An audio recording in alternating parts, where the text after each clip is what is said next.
Hello, all you Coens and Conettes, Coen heads out there, and welcome back to another episode of the Coen Brothers. Who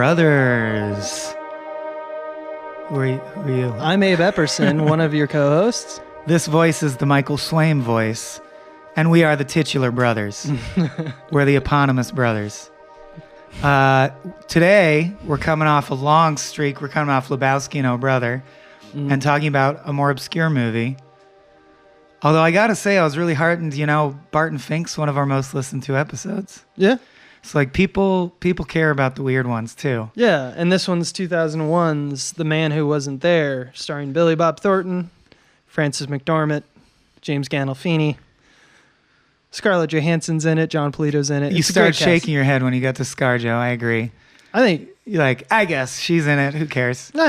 used to get effect. I don't like her. Richard Jenkins is in it. Richard Jenkins. Now you're talking my language. Tony Shalhoub's in it. Now you're monking me up. Oh, yeah. Yeah. Tony Shalhoub, the best part of Taxi. And this really is a vehicle for Tony Shalhoub. No, I think a fair amount of people listening probably will either not have seen this one ever or need a refresher. So let's get right into diegesis. Yeah, I'll start with a kind of a logline-ish kind of thing. Okay. So our Billy Bob Thornton's character is named Ed Crane, who cuts hair in his in-law's shop. His wife's a big drinker and maybe having an affair with her boss, Big Dave, played by James Gandolfini, who has $10,000 to invest in a second department store. Ed gets wind of a chance to make money in dry cleaning, and then a series of events that involve murder and blackmailing, happen. And That's almost the whole story. That's a little more than a logline because it's a light story. It really is a meditative film. Which is why we're mostly going to dwell in the pedagogy spectrum this time, probably, because I think this movie is not about what happened, but questions like, why did you present this to me, artists? Mm-hmm. Why that? What does this mean? And I think it gets pretty interesting. Yeah, so follow along. The basic plot that's presented, as Abe said, is I wouldn't say Ed hates his life. He is the man who wasn't there. He is a cipher. I don't think I've ever seen Billy Bob Thornton act less, or many actors act less. Well, ScarJo gives him a run for his money. Burn! But Billy Bob is clearly instructed to act very little, like he is an empty shell of a man just floating through life as a shade. Yeah. And so it's almost surprising when he takes actions or has desires, but he seems to desire a change in his life. He doesn't know what it is, but he knows money helps people get out of their ruts. Right. So when a client comes in, John Polito, who of course famously wouldn't accept hi-hats in Miller's Crossing. Yeah. Plays this great traveling businessman, small businessman who's trying to launch the idea of dry cleaning, which us sitting in 2018 know that's a good investment. Yeah. That really is. If he really invented dry cleaning, he'll be rich. Even though he reads like a scam artist. Like you feel like Ed is getting scammed. Yeah. But also dry cleaning is a legit thing. So you wonder, Ed says, fine, I'll get the 10 grand by the end of the week. What he basically decides is to blackmail Big Dave? James Gandolfini. Yeah. Yes. I just forgot. Big Dave Brewster. Big Dan Teague was in the last movie we covered, but this is Big Dave. Now Big Dave. Because he's always basically known, he doesn't know for sure, but he's pretty sure, that his wife, Frances McDormand, is sleeping with Big Dave. Right. So it feels like it's justified to him. It feels justified on paper, but what's funny is he earlier said, I know that she's sleeping with Big Dave.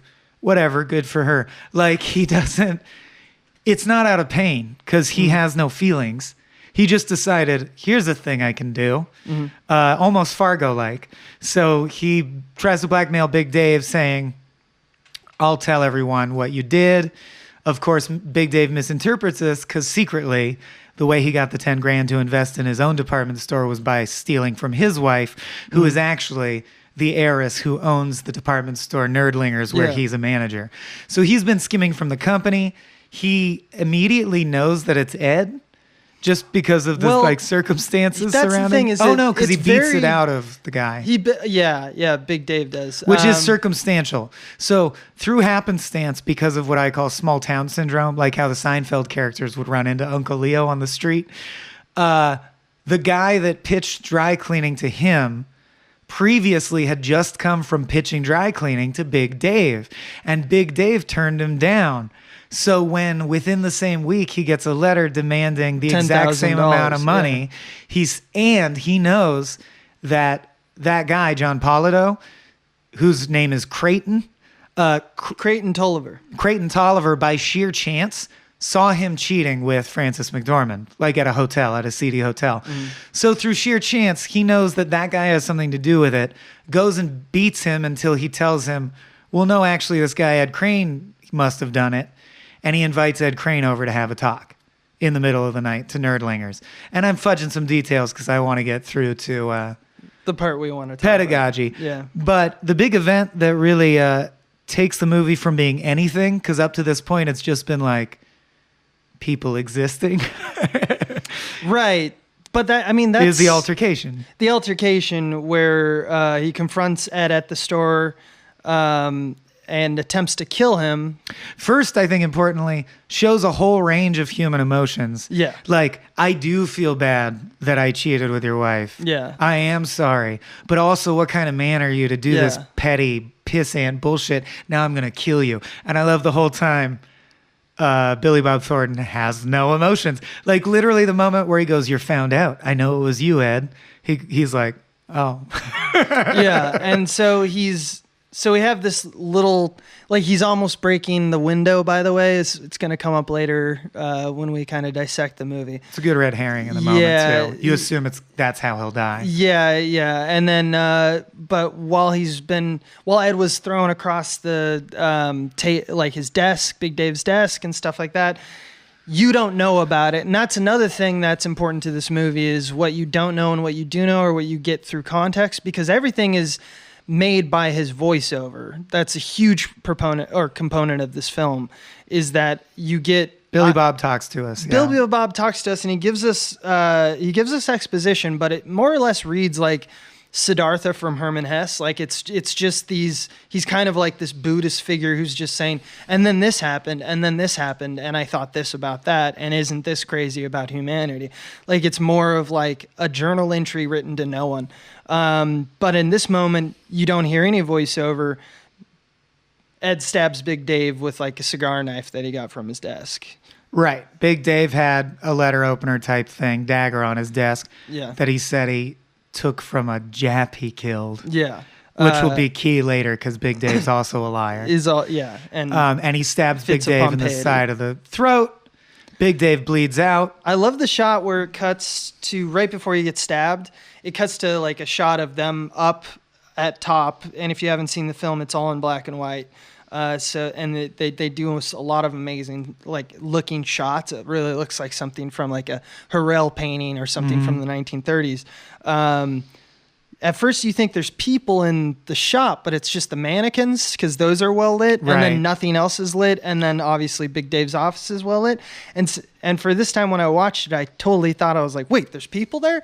And then you realize that the people are facsimiles, and then you realize they're totally alone. That's like it's a cool little like haunting kind of thing. That at first you think that, oh, there's a way to get out of this, and then you realize what the reality is, which is a lot of this movie. I think that comes up a little bit later when they start talking about Schrodinger's cat and Heisenberg and stuff. Right. So also throughout this period before he kills Dave, Dave did pay up, and before he confronted him because it took him a while to figure out who he was. So he has given the money to Creighton. Important little minor note, Creighton like hit on him because he's gay, and he makes a pass just and he goes, after the deal's done. Pass? And he goes, and he goes, you're way out of line, Buster, way out of line. So he goes, that's fine. And then the other thing we've established is he meets Scarlett Johansson, who is the daughter of a lawyer in town he knows, Richard Jenkins. Yeah. And this actually happens before the death scene, so I'm just filling him in. And he meets her while she's playing piano, and he's obviously taken with her and with the piano piece, and like how it's this beautiful moment. Not that he's in love with her, but he gets this weird paternal desire to be around her and like find out what her deal is. Right. And unbeknownst to him, he connects like, oh, you're Richard Jenkins' daughter. So I know Richard Jenkins. And in fact, of course, he has good reason to go consult Richard Jenkins because the next day, Doris, his wife, gets picked up for the murder of Big Dave. So the consequences don't befall him because no one ever thinks about him or cares about him. Right. So it wouldn't occur to them that he did it. And she's connected through the embezzlement and the affair. So weirdly, which we'll get into in pedagogy, for some reason, even though he has no feelings, he feels that he has to save her. Like that's what you do next. Your wife's in prison. You got to get her out. So he first goes to Richard Jenkins for advice, sees Scarlett Johansson, creeps on her a little bit. Richard Jenkins basically says, I can't help you with this. I'm a tort lawyer. You need a defense lawyer. The best defense lawyer available is this guy, Tony Shalhoub, who's not, I forget, what is his name? Freddie Riedenschneider. Riedenschneider. Oh, yeah, he's the best. Best Riedenschneider. Defense attorney from Sacramento. He is the best. So Ed and his brother Frankie, or brother-in-law Frankie, Francis McDormand's brother, who is the other barber at the barber shop, and who it should be noted is Babyface, the guy who played Babyface Nelson from Oh Brother. Yeah. They decide to mortgage the shop to get all the money they can for Francis McDormand's defense. Cut to, now we're in like a trial period where we're going to see what's Freddie Riedenschneider's idea and how's the court case going to play out. Freddie Riedenschneider brings up the idea of, well, what's funny is Ed admits everything, but he says, well, I killed him actually. Why? For the money, I wanted to invest it in something. And Freddie Riedenschneider takes it as him spitballing a strategy.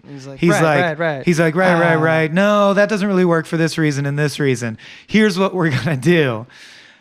I'm going to sick a PI on James Gandolfini, and we're going to do the classic character takedown. Like, maybe James Gandolfini's actually the bastard in the situation and deserved to die. The thing he comes up with is that it turns out James Gandolfini constantly lied about his service. He constantly, and he did, we saw it, talked about how he killed all these Nazis with his bare hands and saved people from grenade attacks and shit. Right. And it turned out he had a desk job in San Diego the whole time. It's all hot air, yeah. So through that, Freddie Riedenschneider really thinks he can get them off. The morning of the trial, they're all excited for proceedings to begin. Frances McDormand doesn't show up. And it turns out she hanged herself in her jail cell, which again, I'm going to save for pedagogy because there's a lot to unpack about why. From what we know about her, why'd she do that then? Yeah, exactly. Basically, Ed just goes back to his life, and it's worse than ever because Frankie, I forget what happens to Frankie, but he leaves the picture.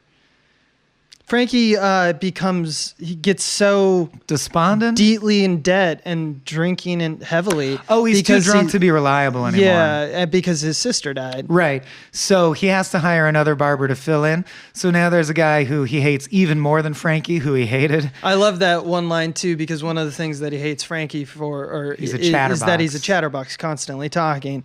And Ed is the exact opposite. He just cuts the hair.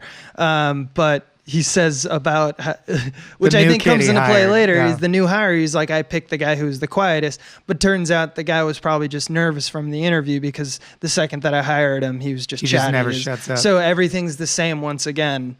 It's as if you just replace one Frank with another. His life is literally the same. He also hasn't, as he answers the questions of the detectives, they ask how long it's been since he had because it's later revealed that when she hanged herself, that Frances McDormand was pregnant. So they wanted to know if when was the last time that Ed... It's another officer comes off duty and is like, I just felt you should know she was pregnant. But also, when did you have sex last? Because they're trying to figure years ago. And he's like, like, Mrs. Crane and I had not had the sex act for many years. Yeah. And it's just like, so nothing has changed about this guy's life, even though his wife died. And he should be in jail for murder. And he murdered took someone. money and gave it away. Yeah. Oh, by the way, in the midst of all this, of course, Creighton Tolliver disappears with his money. And he assumes, well, I just got fucked. Then it turns out, no, James Gandolfini hates, homophobic enough that he beat the dude to death. Like he said, I found him and beat him out of it, that homo. And then later you found out he beat him to death and like threw his body in a quarry or something. So the money's just gone to places unknown. Everyone involved in the scheme is dead. And he's never even once been like suspected of anything. He's just living his shitty life. And then all of a sudden he does get arrested. And I forget what for, so I have to scroll. No. Here's what happened. He didn't just throw... And this is one of the times that I actually... Oh, he gets arrested for the murder of Creighton Tolliver. Because he's in the trunk when... so let's go back a little bit, because it's two things happening at once. Ed's making... So apparently Big Dave put in the trunk of the car Tolliver's body. And Ed is simultaneously making regular visits to Birdie, who is played by Scarlett Johansson. Just because he's fascinated by with her. Because a teenage daughter of his friend, to hear her play the piano, he, in his loneliness or whatever, decides that he's going to help her start her music career and become some kind of manager or producer. How could I forget? That's right. And so, obviously, when he takes... His fantasy is crushed when he takes Birdie to a music teacher, says that she has no talent. He basically, and the music teacher, I think very importantly, he says she has talent. He goes, did she make mistakes? No. Because this guy's a sociopath. He can't understand this. And the guy goes, no, the note is the note. She plays the note. And he goes, no mistakes, so it was perfect. And he goes, no. She has no heart or passion. Yeah. She's like a soulless self-playing piano machine. And he's like, but no mistakes, I don't understand. Yeah. It's like, of course you don't understand. You're that too. Yeah, as the music teacher says, she'd make a great typist. Like it's just the... And of course, he's doubly devastated, I think, when his image of her is destroyed. When on the way back, she almost... in a pitying way, like she's like, "Thanks for doing all the things for me. How about I give you a blowjob? How about I blow you?" And he loved her, of course, because of this idealized innocence. Yeah. So he's like, "You're the one person in the world I would never want to have sex with." He loses the control of the car and crashes. When he wakes up, the police are like, "You did the crime because obviously you had in the trunk when we looked in your trunk the body of Tolliver. You had motive because he stole your money." I just want to take one moment though, and like weeks have passed. Yes. Since Big Dave's murder. To now, I don't understand how Tolliver is in the trunk. Wouldn't he be stinking it up a whole bunch? I didn't think he was in the trunk. That's a detail that I missed. I thought he was in the trunk because how else would the police I thought it was that they found his body somewhere and they found the money and they put it all together. But it doesn't really matter, you know what I mean? Yeah. All right. Like, I feel like we can move ahead. Someone will correct us.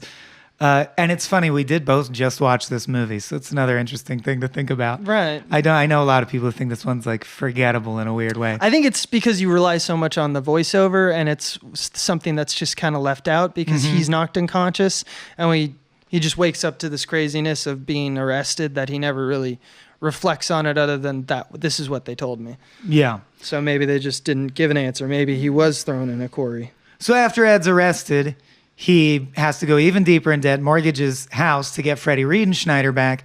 Freddie Riedenschneider uses a strategy that he had discussed earlier using for Doris, which is also going to be one of the touchstone themes of the movie, which is he goes, some kraut named Werner or Fritz or something just invented this thing called the Heisenberg uncertainty principle. Yeah.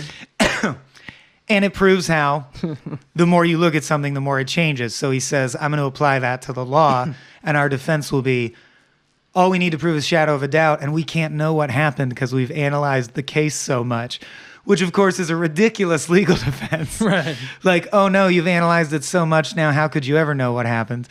It's not, these events aren't taking place on the quantum level. But anyway, it seems like that could or couldn't work, but the point is, Frankie comes in and beats the shit out of Ed Crane in open court after he finds out Ed's involvement in all this shady doings.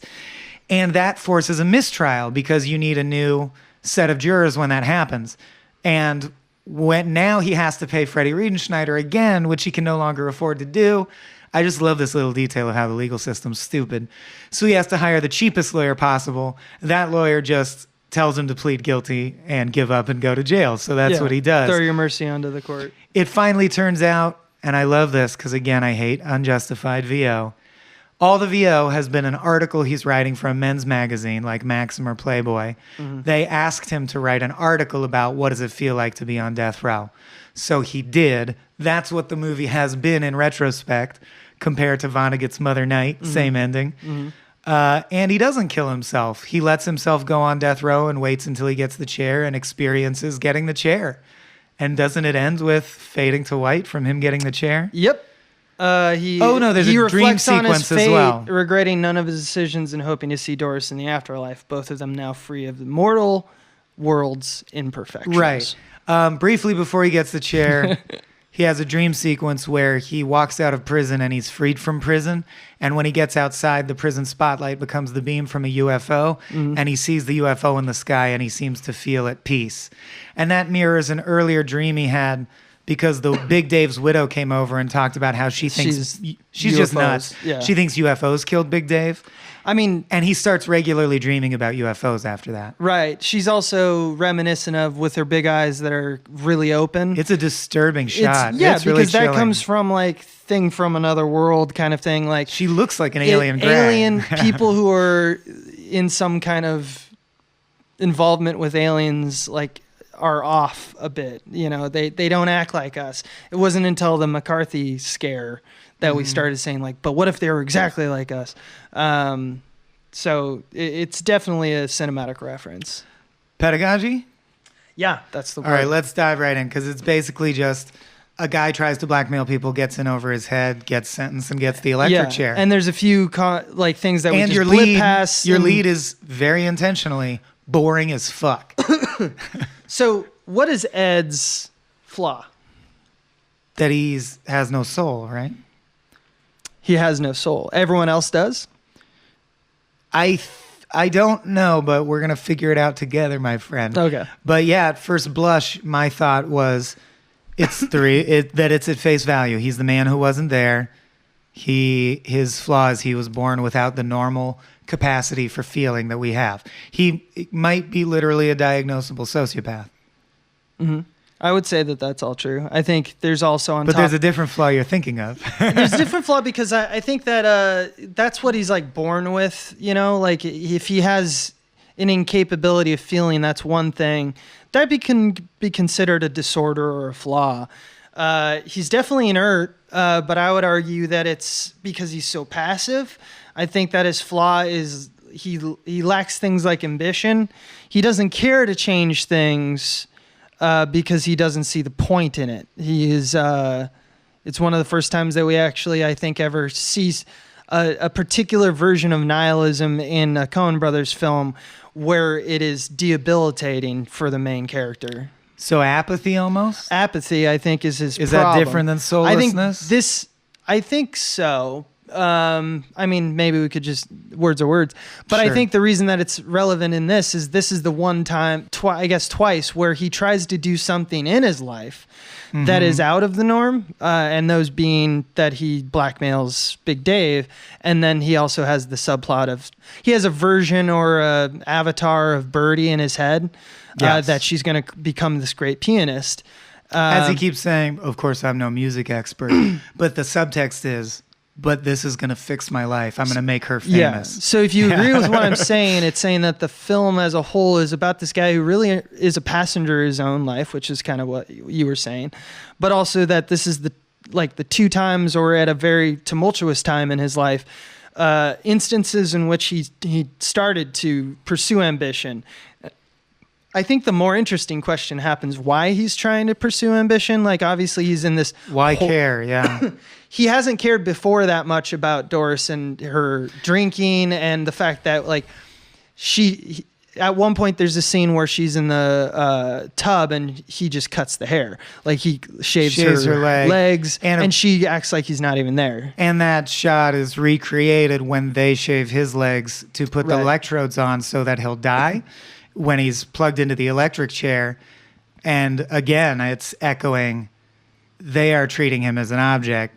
They're just shaving his legs. Well, just cut the hair. ever the barber. He's this guy who provides this service that, you know, some people like Frank, choose to take that time to make it like a social kind of thing, but he prefers not to talk at all, and he doesn't see the point in that, so he's just going to cut the hair. Yeah, but definitely if you know Billy Bob, like the guy can't act. He's a psychotic asshole, but he can act. Yeah, he can. So like if you compare this Billy Bob to Bad Santa Billy Bob, it's different.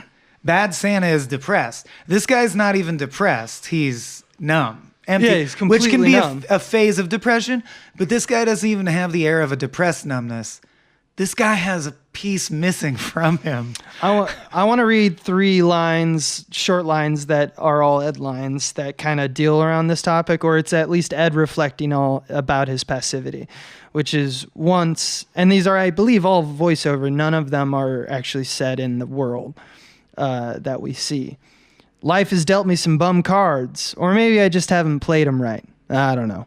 Another one that he says is, he told them to look not at the facts, but at the meaning of the facts. Then he said that the facts have no meaning. And that's referring, of course, to his lawyer. Who's going to use the uncertainty principle to win. Yeah. And the last one I liked is, the more you look, the less you really know. It's a fact, a true fact. In a way, it's the only fact there is. And I think that Socrates would agree. I know. And I think with those 3, none of them are nihilistic by design, but you take all 3 of them, and that means you have a guy he doesn't know why he's in a bad spot. You don't get a feeling that he cares too greatly, but he doesn't seem to like it. Although, dealt me some bum cards is like saying like, my life's a little kind of shitty. And then looking at the facts, but not on the meaning facts, the spin that we put on things in order to make that there is a purpose to something or a point to something. We use these little games to try to convince ourselves that it's not true, that nature is just cold and heartless. And the last quote being kind of, the only fact that he believes there is that you don't know things, the unknown. And that's the true uncertainty principle quote. Right. But then, yes, I agree. And Socrates would agree, who said, like, I'm the smartest man in the world because I know one thing, which is that I know nothing, and no one else will admit that. Right. If Socrates indeed ever existed. But the logic is sound regardless.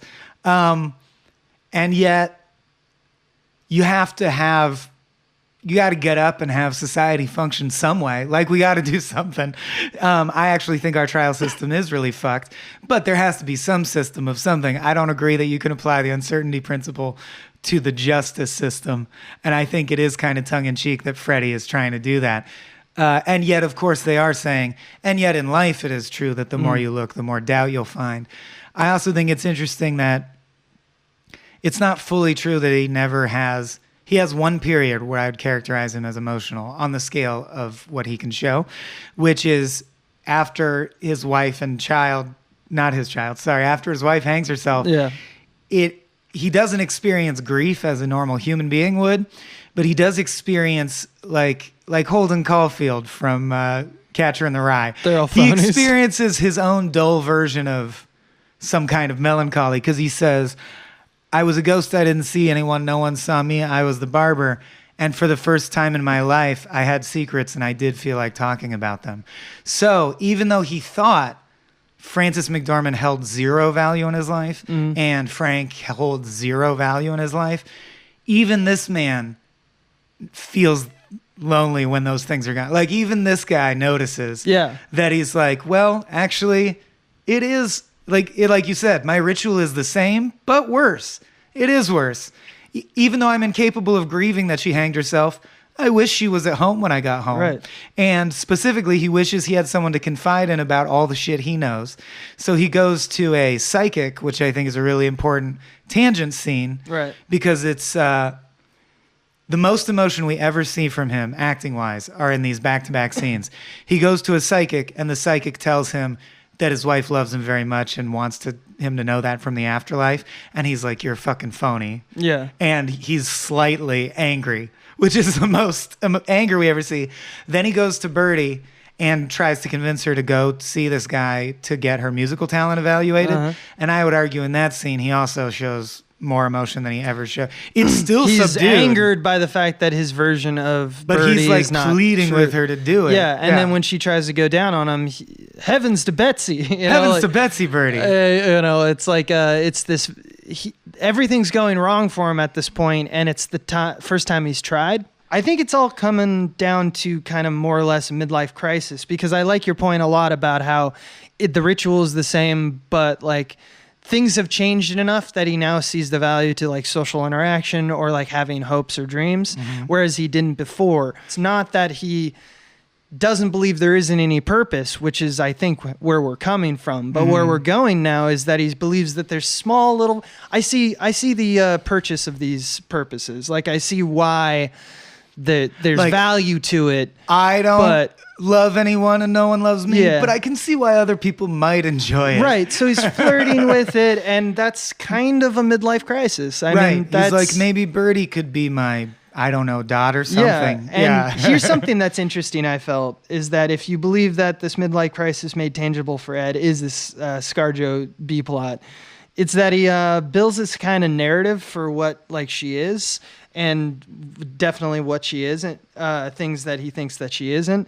And like she has never shown enthusiasm for the piano. Another one is that he thinks that she's going to be like a concert pianist right off the bat. He's making her a passenger in their interactions, much in the same way that most people in the movie treat him. Like, this is what's going to happen now for you, which is what his wife does to him. He's now doing that to Scarlett Johansson's character.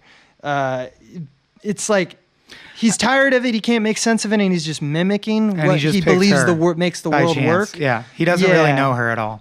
And I love that the moment their relationship first starts to crack is based around his habitual prop, which is Billy Bob is never not smoking a cigarette in the entire movie. And you wonder sometimes, and you remember, oh yeah, it's the 40s. Because he'll be somewhere in a room full of just children chain smoking. And you're like, no one says, can you not smoke here? It's weird. Oh yeah, it's the 40s. The only person to ever say, oh, could you not smoke in here is Scarlett Johansson. Yeah. And that's the moment where he's like, what? Okay. Like, of course I'll do it because I'm trying to impress you. But he doesn't. But from that moment forward, we see further and further, oh, you're not exactly as I pictured you, and that fucks it all up for me. Yeah, yeah. And I also think it's very important to note that, which at first was trippy for me, and I love that. I thought it was surreal. And then when the reveal is she's practicing for a recital, I'm like, of course. Because she only ever plays one Beethoven sonata, always only that, to the point where it's like 30% of the film's score is that Beethoven sonata, and she plays it, like the teacher says, competently and fine, but like nothing impressive. And every time you ever see her, that's what she plays. And at some point you're like, is she that person at the party who can only play Für Elise, so they play Für Elise? Right. But it's like, no, she's practicing for a recital because she has to pass band class. Then she'll never play piano again. Right. Like she says, Mr. Crane, I don't know if you know this, but I have no interest in playing piano professionally. Right. And he like never even stopped to ask her that or wonder. That's not his concern. But I just love also that the piece she plays is a classical piece versus a romantic piece. And classical music's often broken up into classical, which is like pieces run by rules and order of what makes music sound good, and romantic, where they started jazzing it up a little, and he's, dun dun dun dun, like music that made you angry and made people riot in the streets. Right. She's playing like a very prosaic piece that is straightforward. Yeah, he likes that, and he's like enraptured by it. Like it's amazing. Yeah, right. And she plays at the recital, and of course, after the recital, he tries to come up with her to her, and she's flirting with a 17-year-old boy, like a 17-year-old girl would normally be doing. Yeah. And he's like, pissed. I don't like that the world is this way. Yeah, that's what it. He doesn't know what he wants because he doesn't want to have sex with her, but he doesn't want anyone else to be interested in her either. That's why I think he does what he does to her. Is that in this midlife crisis where he's starting to realize like the mechanizations of what makes the world work, he makes this essentially makes this form of complicit like abuse and causes her to be lower status, even though she's just like, all right, fucking whatever. Like he's like a ghost, and he doesn't understand why Mostly, I think it's because he's boring, but I think the Coen brothers are saying something about how the world is a bunch of people that are like selfish, which is what Big Dave does, which Everyone Doris definitely does. has clear wants. They all want to break Frank out of their does, ritual. What Freddy does, like, so I get that. Like, for example, I've never really been struck by the interest of having kids personally. You know, like it just never occurred to me that that's a thing that I should do. Like, or have to do. Right. The fact that people find that the next step or some kind of success in that arena is kind of foreign to me. I think that's as foreign. The idea of ambition and being interesting and telling a story, or even engaging with life, is equally as foreign to Ed Crane in this situation. So, do you think there are people like that, or is he an exaggeration? I think that's the thing. Is surprisingly, like you walk into a movie that's called The Man Who Wasn't There, and you expect to get a long treatise of why he actually was there, but society overlooked him. Yeah. No, that's not what this film is about at all. Agreed. This film is about how if he's basically. They're Plato's caving us, or they're the Einstein. It comes up. We're going to talk about the uncertainty principle in a second, but like, there's this one analogy that Einstein used to make people understand of why, like, getting some distance from stuff.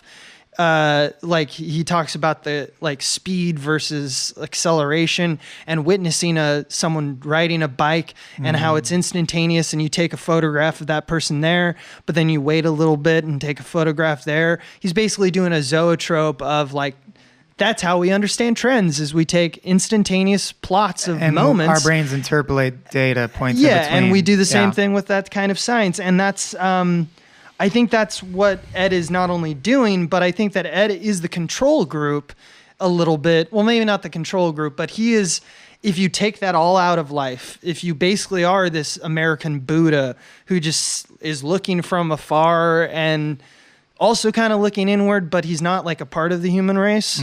That's what this movie is trying to do. It's trying to talk about how society does things and how society is selfish in such a way that it creates people like Ed Crane to actually, like, people think that they're real people, but they aren't. And he'll take an action like embark upon a blackmail scheme.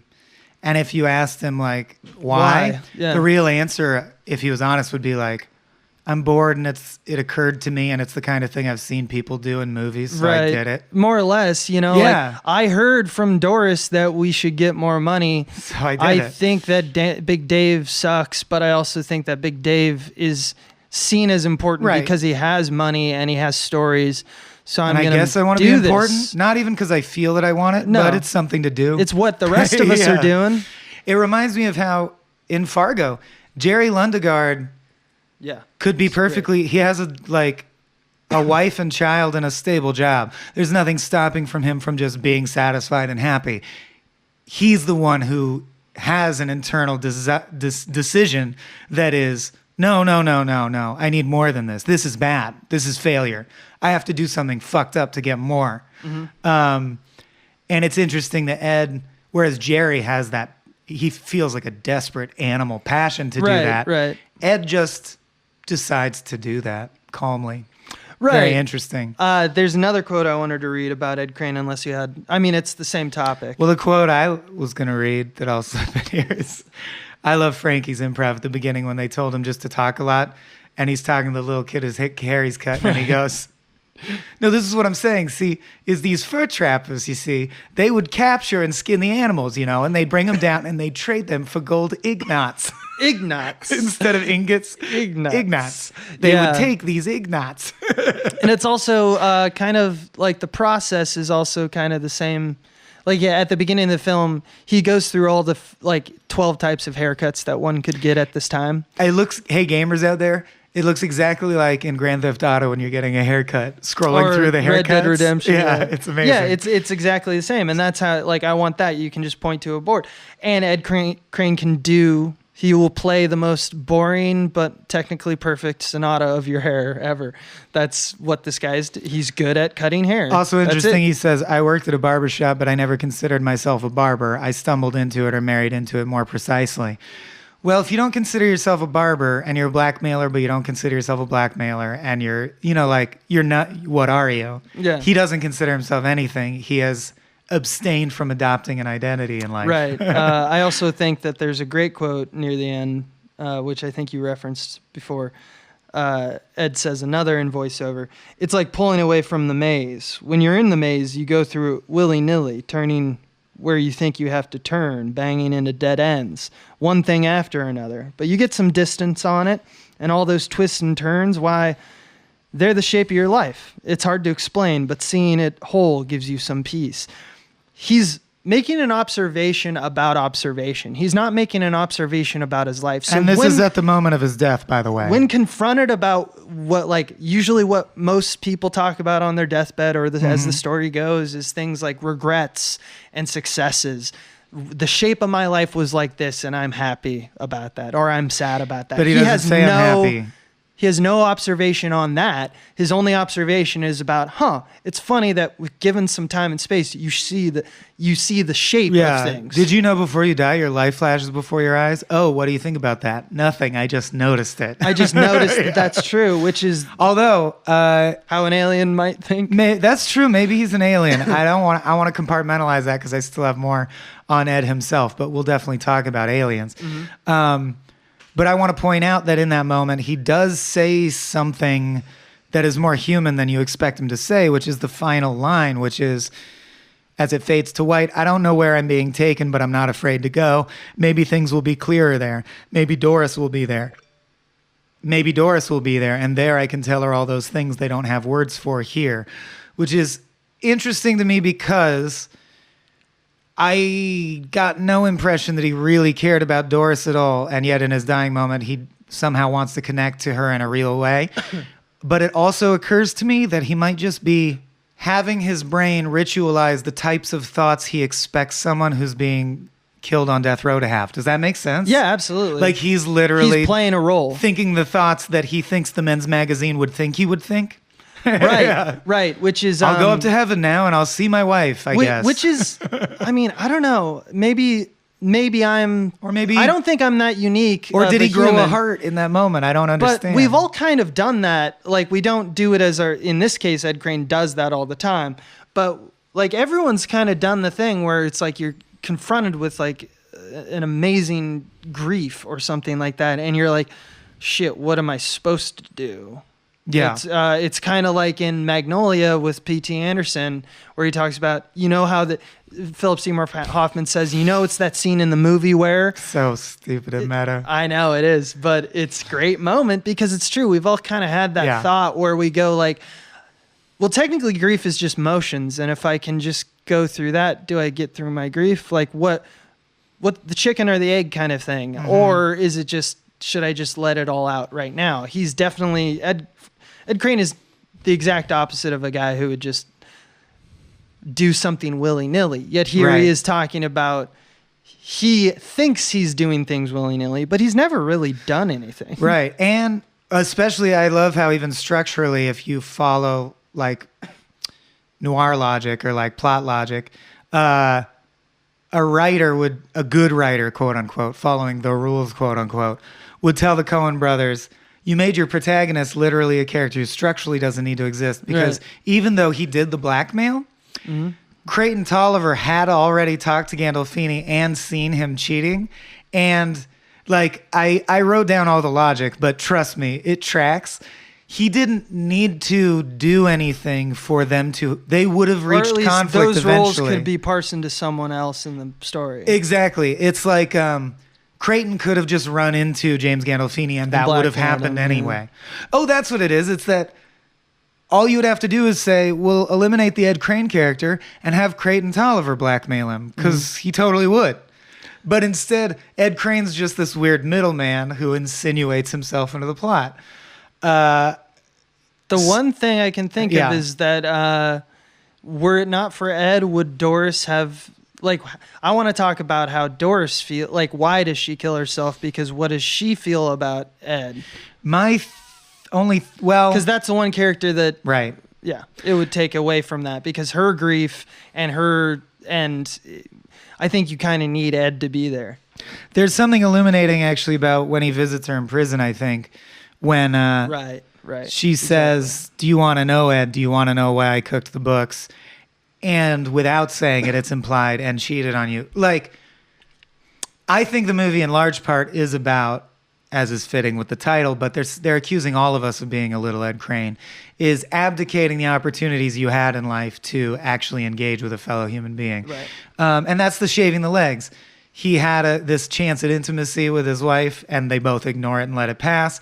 And then when his legs are getting shaved as he's about to die, it's basically saying, yeah, and your whole life has been that interaction. Yeah. Because in prison, she's like basically saying to us, the audience, do you want to have the big emotional scene now? Do you want me to break down and go, I cheated on you because you've never shown me enough affection? Right. And then you yell at me, and then we reach some And kind then- of equilibrium. Yeah. And his response is just, you don't have to tell me anything ever.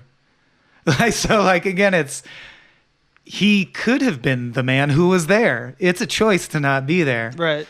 But the only thing I could gather about why she killed herself is, and I want to know if you have a better answer, because the things my mind's grasped at are just like, well, maybe the shame of having James Gandolfini's child out of wedlock after he's dead is just more than she's willing to live with out in the real world. Maybe she literally can't imagine what she and Ed are going to do. Like, what will life be like after this?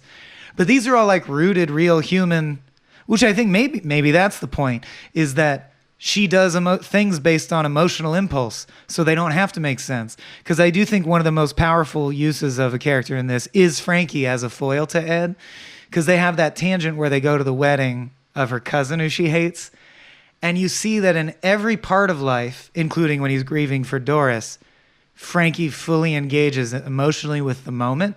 And you get the impression that his life is very rich and full as a result. Right. Like, he lives big. He really People buy into his narrative. And people love him. And even when he's sick he's a phony. Even when he's sick on pie, he's making jokes and being a good guy. Right. Yeah. Everyone loves that part of him. And it's like, so it's basically the anti-Holden Caulfield, this movie. It's like saying, like, if you dwell so much on the mechanizations of the apparatus and say, like, well, that's silly, that's just that, and you say, you know what, I'm not going to participate in that aspect of life. Why? Because I find it stupid, or I find it blank, or I don't think about it anything at all. Because why would you do that? You are now keeping a section of life out of, you know, like, so it's and like we do it all the time. Sometimes, no, Holden Caulfield, you're the phony. like, I don't believe in crystals, for example, like Emanating curing you. magic powers. Yeah. I don't particularly believe in that. Now, if we're to use this analogy, I may be right or wrong, but the point is, I have shut myself down to, like, I will never experience what it means to or even get the placebo effect. The placebo effect or anything like that. Whatever I believe, it doesn't matter. I've just closed that door. I think with Doris, I think a little bit different. I think that what you said is kind of true, but remember that she's cheating with Big Dave enough that it's probably an accident, because obviously it would create a lot of problems for both sides that she got pregnant. I think that pregnancy probably could have played a little bit of a role, but I don't know if she knew that, or even if she knew that going into prison. We don't know.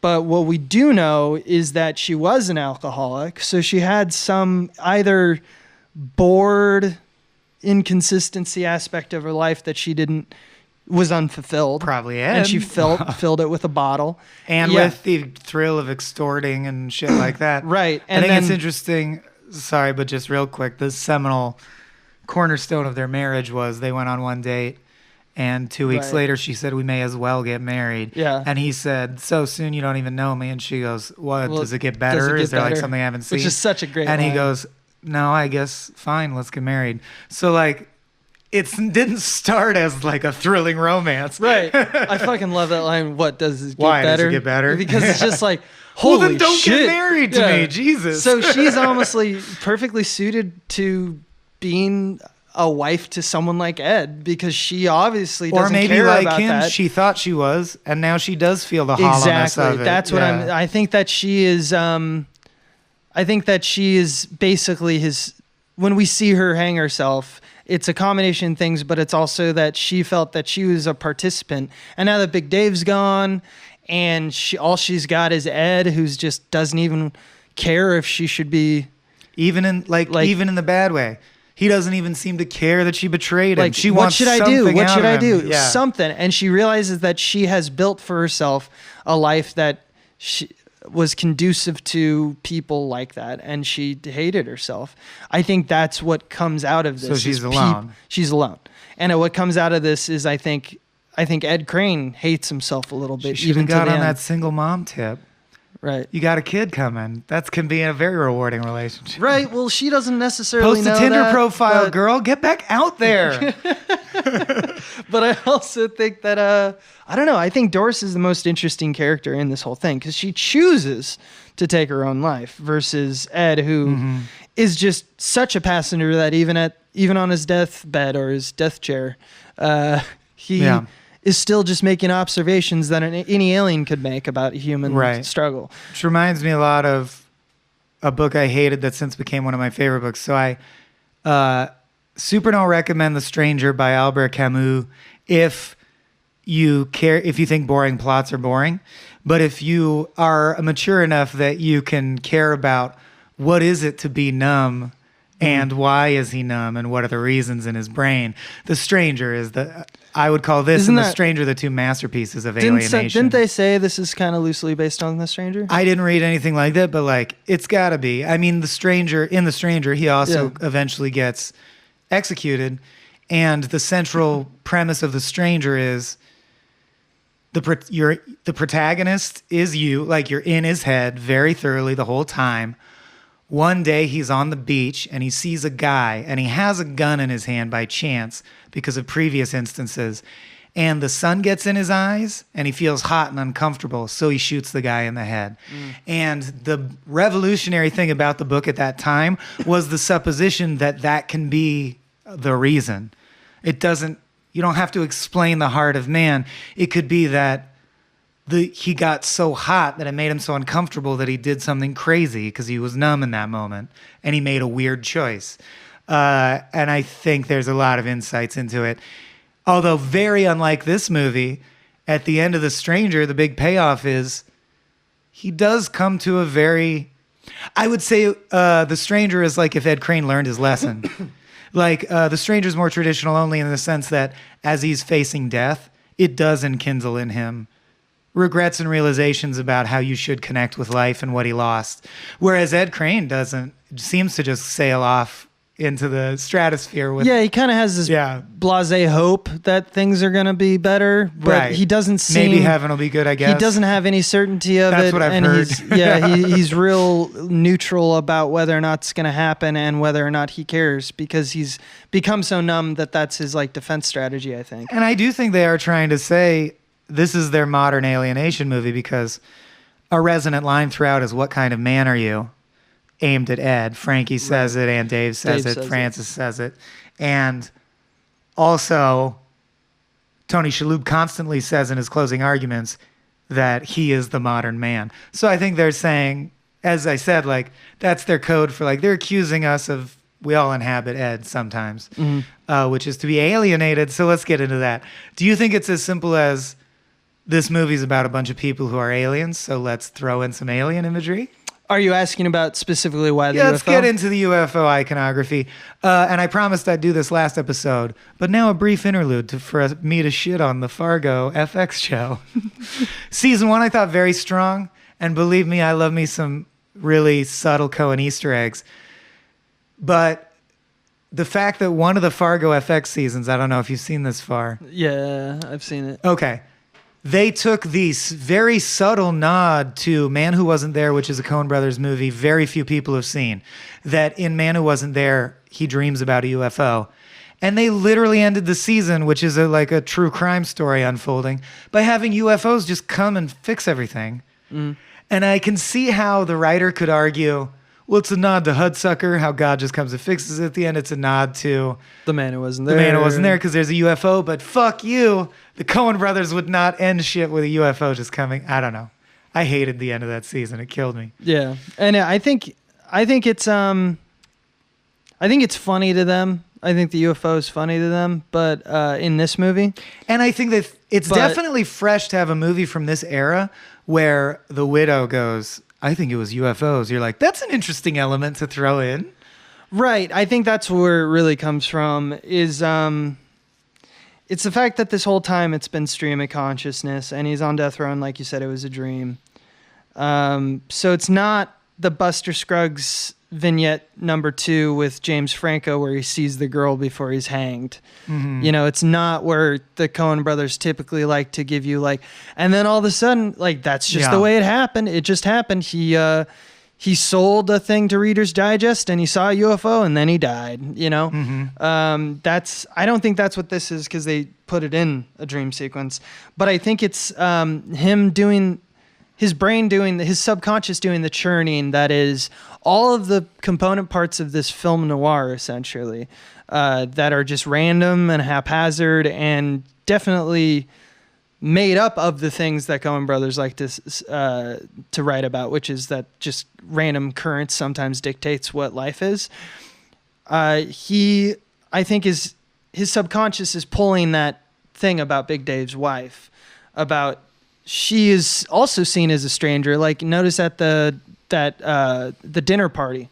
Oh, well, everything is Doris and Big Dave. She's a fucking weirdo, and no one approaches her. She's an eccentric she never really lady. talks until the UFO thing. That's her like one big thing. And you assume she's there to accuse him of murdering Big Dave because it's pretty clear. Like it's not a hard case to crack. Yeah. And I think that he sympathizes with her a lot, even more than he doesn't realize it until later. He has the guilt for other strangers. I think that's what the UFO is representing, is that he is pulling this like random memory access to this woman that he's fucked in her entire life up with his actions. And the UFO sequence is the reason why it's a heavenly light, the reason why he's getting freed from prison. Right, yeah. Not like running out of prison, not by his own doing, like getting out. It's not like he's fantasizing that his alien buddies will get him literally out of prison. It's very specifically like just by random magic, he is out of prison now. And it's not that he's running away, but he feels free because the UFO is there. The passenger side of freedom. It's like he got out of freedom because he did everything he was supposed to do. Off screen, I guess, in his dream. But it's not like he's dreaming. Because usually I think if you were in prison, you would dream about getting free by your own gumption or whatever. The UFO is a form of heaven to him. And it's this thing that verifies this crazy stranger that he's met once and the guilt racked up about how he screwed her over. And he's seeing it as like a heavenly thing. Like he at the moment that you see the UFO in its clearest, he literally says the word clarity. Yeah, like it's. And I think that's, I have multiple interpretations. I think it does work. It probably works on multiple levels. I think it does work on the level as simple as it's a movie about alienation, so there's aliens. Sure, but I also think that is because it's not what they are, but it's what he actually aspires to be or have.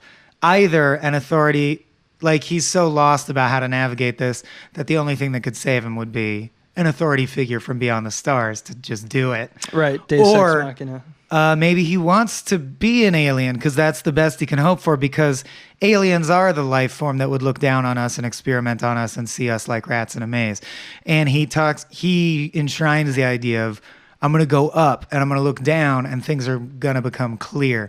So it's almost like he tried to conquer life by figuring it out, by getting further and further away from it to get a clear look at what is life, when in reality, the only people who actually live fully engaged lives most of the time are not. They're trying to get closer to life and revel in it. And then there's moments where they look back and wonder what it was about. But he spent too much time treating it like a test, like being an alien and observing everyone. That's because he's not outside of life. And I think that people have the clearest version, like us looking through a microscope, looking at a microorganism, the clearest look at it would be that you're a UFO, would be that you're an alien, which kind of gets now to the biggest thing that I think this is about, which is not just like it's manifested by the physics principle of uncertainty, but it also has to deal with this. Does the observation of something change its reality? And I think very much so it does. And I think that doesn't compute in Ed Crane's world. But that still because doesn't that's all he's ever done, and nothing's changed for him. Still doesn't mean we could get murderers off the hook because, well, who knows if the atoms are there? I think that's just a colorful scene of Tony Shalhoub being killing charm. him. Yeah. By the way, this is me looking way into it. I shouldn't even start this way because then you guys are going to think I'm crazy before I start getting into the philosophy of it. But that shot of when he's doing the uncertainty principle, it's lit like a play. It's a circular spot. It's a circular, and it's got the jail bars over him. Yeah. I wonder if the Coen brothers thought about, or Deakins thought about, the fact that looks like the wave duality. Yeah, it looks like the double slit experiment, which is what proved the Heisenberg uncertainty principle. Yeah, more or less. And it's possibly. It just feels too I don't think they care about physics, so I wouldn't assume it's lit so dramatically. But I also think because this is a black and white noir, they're also just reveling in their craft. There's shots throughout this where it's like, well, they just always wanted to shoot a gorgeous black and white shot of 10 pianos with smoke blowing in, because that's a cool. Pianos are sleek and black, and smoke is white and billowy. Right. Yeah. Well, the last thing, and you can, of course, start new tangents, but the last thing I knew that I want to bring up for pedagogy, personally, is I'm going to read an interchange and then a line from his final VO that I think are two of the most resonant lines, and then I just want to discuss what we think that's about. Because obviously he's a barber, so hair is the central metaphor of his life. And he talks about hair growing after death. So at the barber shop, he says to Frankie, "Frank, what? This hair? Oh yeah. What? You ever wonder about it? What?" And this is the most he's ever talked to Frankie, by the way. "It just keeps growing. It just keeps coming." Frankie says, "Lucky for us." Ed says, "No, I mean hair. It's a part of us and we just cut it off and throw it away." And Frankie says, "Come on, you're going to scare the kid whose hair he's cutting." Then the kid leaves, and then Ed says, "Okay, now I'm going to go out and take this hair and I'm going to go throw it in the dirt." Frank says, "What?" And he says, "I'm going to mingle it with common house dirt." Frank says, "What the hell are you talking about?" Right. And Ed says, "Skip it." And I think the phrasing there makes it clear that he is having a philosophical moment. Right. He's not being an idiot and saying, "No, I'm going to go mingle this with common house dirt." That's a funny phrase. He's saying, what does it mean? No, really. So now the system is, I'm going to take this part of a body I just cut off someone, and I'm going to just put it in the dirt. But a second ago, it was really important to that person and connected to them. Yeah. And then later, of course, he says, the hair keeps growing after you die. By the way, not true. It's actually just that your body starts to shrivel up, so your hair and nails look like they're growing. Take that! But let's say it's true, because he says, the hair keeps growing after you die. I suppose mine will too. What makes it grow? Does the soul make the hair keep growing? And when does the hair stop? Is it when the hair realizes the soul is gone? What does that mean? It smacks of John the Baptist. Why does he care? Why is the idea that your hair keeps growing after you die powerful to Ed Crane? You know what I mean? Yeah. What does that illuminate about him? Because I think it comes from, my personal read was the John the Baptist thing, which is also our other favorite thing that you and I both like about Deadwood, which has a huge arc in one of its seasons given to this, which is, does not the hand suffer when the leg suffers? It's the idea of the community of body, the body, like the community of the town, or in this case, in the community of life. One suffering, everyone kind of feels it. It's like a way to convince yourself that there's this altruistic kind of nature to community and being social animals. Mm-hmm. We play into those games, and he does not. Ed Crane, is anti-social, and I think that this is him coming to terms with, I don't see the difference between this dirt and the dirt when it's on your head. Yeah. But everyone agrees that the second it's cut off, it's nonsense. Like, so when he says, like, I'm going to go mix it with house dirt, he's trying to get out of Frankie that, that is a really weird thing that we do. We just choose to discard it. And like, why do we do that? That's such a weird, elaborate fiction that we all made up and decided to run with. But he's not going to get that from Frankie. He's not going to. He is trying to speak like someone who is a seer, like a Buddha, about something that no one really cares about. And that's, to me, what that sequence is that he's grasping for straws to connect. And maybe it's showing, illuminating that he can't see the difference between matter. Right. Like, well, this matter is composed into a human body. Why is that different than an equal amount of matter that's a pile of rocks? The more interesting question to me is why try? So that's the only moment he ever is like, I'm going to philosophize. I'm going to figure something out. I'm going to say something to Fred or to Frankie, because that's the thing with it, is that if he really did believe that there is no purpose to like this, I guess, this placeholder or metaphor for community, or in this case, just the body and the fact that it grows on after you die. Is it the soul? Caring about something because it came from another living human. Double check with your fellow man if you don't actually believe it. I think he's starting to believe it. That's right. I think he's starting to believe that that's his midlife crisis. He's like, I've always thought that life is this way. And why would he try what he tries with Scarlett unless he was deciding, I want to, maybe I'll practice feeling. I do want to try and see if I can feel something. Yeah, maybe I truly have been, like, I'm thicker in the maze than I thought I was, and I need more perspective.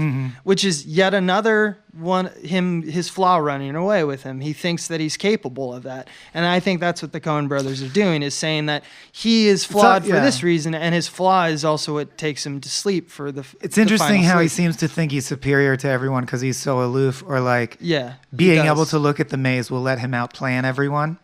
I think he does. Sucks. He's average. He doesn't act higher He's like than a man of average intelligence. It's not a flaw in the way that we perceive, because he doesn't do that, but he definitely only is occupied. His thoughts are only occupied about how, like, it's like if one of your friends was always just talking about how we all came from monkeys. Right. I mean more like it seems like Jordan Peterson. Forget him as a living fake human. It seems like the Coens are going out of their way to say, because in many, many films, the trope is if you're that guy who's completely separated from society, it gives you some magic ability. You're God. You're 10 steps ahead of everyone all the time because you're a sociopath. You're counting cards. I like how they went out of their way to say, being a sociopath doesn't make you automatically great at crime either. No. He's average at it. No, he's actually bad at it. He's pretty bad. But then sometimes you win, sometimes you lose. Although he is bad in the sense that he's like, here's my $10,000. You're not going to screw me on this. The guy goes, no. You want to sign a contract? And he goes, nah, I trust you. And it's like, what? He offered. Get the contract. He's like taken aback, like about the contract. And we never know whether Creighton Tolliver was planning to screw him or not. He indeed could have been planning to open a laundromat. We didn't get to see the observation because he died, so the experiment hadn't happened yet. Exactly. I think that's... I like this idea that he's an American Buddha because it kind of eats it's own tail. Because something about like this Billy era Bob of time. Thoroboros. Nice.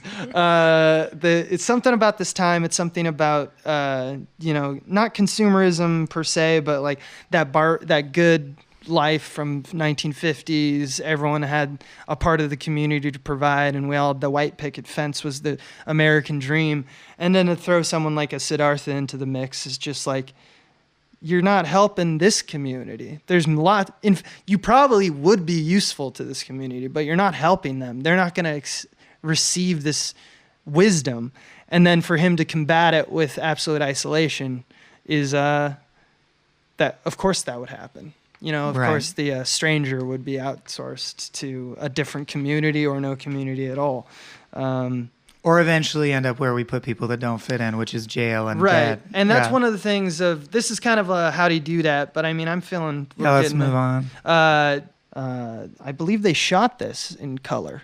Oh, and then graded it to black and white? Yeah, they knew what they were doing, but this is another way that it's just like Roger Deakins. We haven't really gone crazy with Roger Deakins that much yet. We all have said we loved him and stuff. This one's good. It didn't blow my mind. Calling your shot from color, where remember when that's true. Wizard of Oz and films that predated that, they used like it is now an art form that is not even used anymore. People don't know how to do this, which is like, what tone of pink is the perfect tone next to a tone of green that makes for that, black and white magic that once you actually take out all of the color space, it looks the perfect shade of gray. Right, like Hershey's syrup in Psycho looks better than blood, right. fake blood. Exactly. Yeah, so it's black and white. So we're living in a world in 2001, they're living in a world where there's no one who really is an expert on this.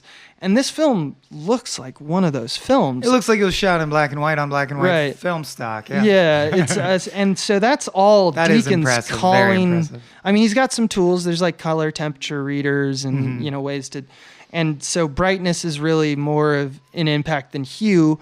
But the hue, depending on the sensitivity of the film stock, can make something that is like, film stocks are designed sometimes to be like, I want the face to look super vibrant, so that they put in the film stock literally things that make it a little bit like reds are good and right. browns are good, but like let's play down the blues and play down the pinks and the greens.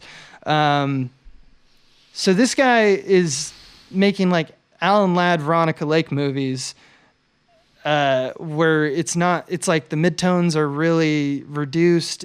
It's not like an old film noir movie.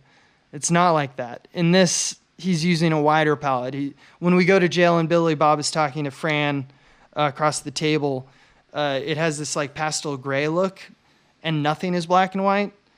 And it's like a John Alton film, I think, is one of the quotes that Deakins had. And if you've seen any of that, it's got like a real wide range that makes it look really painterly in a unique way that even when they were making black and white movies, they weren't doing a lot of. Now, maybe it's, our tastes have changed, but I think it's just like, this is just, if I ever have to point to Deakins on like, how is this guy better than almost everyone else? It's because he can like line up a shot and call it like that with like, that color is going to look like this. And in the image is looking like that when we go black and white, and they're still shooting on film. This is 2001. Obviously they got to play with it because they went full on, even the Coen brothers went full on digital, coloring after the fact, after Oh Brother Where Art Thou? Yeah. So like, it doesn't really use extreme shadows like noir as heavily as noir does. It's not really a film noir visually. Right. But it's like a movie, but it's just shot in black and white. You take most of and there actually exists. You can find it on YouTube if you do want to watch it. Color footage? There's the whole movie, cool. I think. Yeah. But it's I bet weird. It's not as good. Yeah. I mean, there's something about the black and white that makes it feel isolated. And, of course, hearkening. But also the color footage, like you just said, they would have been different colors if they knew it was going to be color. Yeah, I mean, so it's not intended to be the opening shot way. With the spiraling, like, barber pole, like, that feels off already because it's like a vibrant red. Yeah, sure. And it's... so that's just something on why Deakins is, like, the ultimate craftsman. Yeah. He's just out of nowhere just saying, like, I bet that's going to look great. Yeah. And he has no real reason to believe that other than intuition and knowledge and working in film as a medium for so long. Just like them in the rehearsal going, that's the take. Just do it like that on the day. Right. This team calls it ahead of time. So I had to call him out for that. And I think I mentioned in the last podcast with Oh Brother, this is one I think of his crown jewels. I think this is one of the feathers in his cap, but it's hard to say that he lost the Oscar for cinematography to I forget his name, but Crouching Tiger, Hidden Dragon, which is another visually accosting, fucking amazing film. But man, it wasn't there is not visually accosting. Its craftsmanship is very subtle. I don't think. Like an average person watching those back to back would definitely one is loud, one is would definitely subtle. say, yeah. I don't know, the camera shots in that Tiger movie seemed harder. Like they look harder. Yeah. I mean, I say what you want about the Academy. I don't particularly love how they determine those things, but I just want I guess the way I feel about it is if Deakins cares about it, I would care about it. Just because, I think he should get everything he wants. Because he's got, as I say, BAFTAs fallen from the rafters, but he doesn't really have Oscars. I think he won his first one just recently, right? Yeah, but I forget what for. I forget what for. No Country? No, it wasn't even. was even more recent than Skyfall, that. maybe? I don't know. I think it was for fucking Skyfall. Yeah, that's a shame. Yeah, that's a son of a woman get right there. It's like you don't get it for No Man. Country. You don't get it for Shawshank Redemption? Come on. All right, that's really all I wanted to talk about Nice. or rant about it. How are we doing on time? I think we're good to wrap up, and I would like to dedicate this episode to the memory of Guzzy, who worked heads up in Santa Clara until his ticker stopped one day in the middle of a July flat top. Guzzy. R.I.P. Guzzy. All right.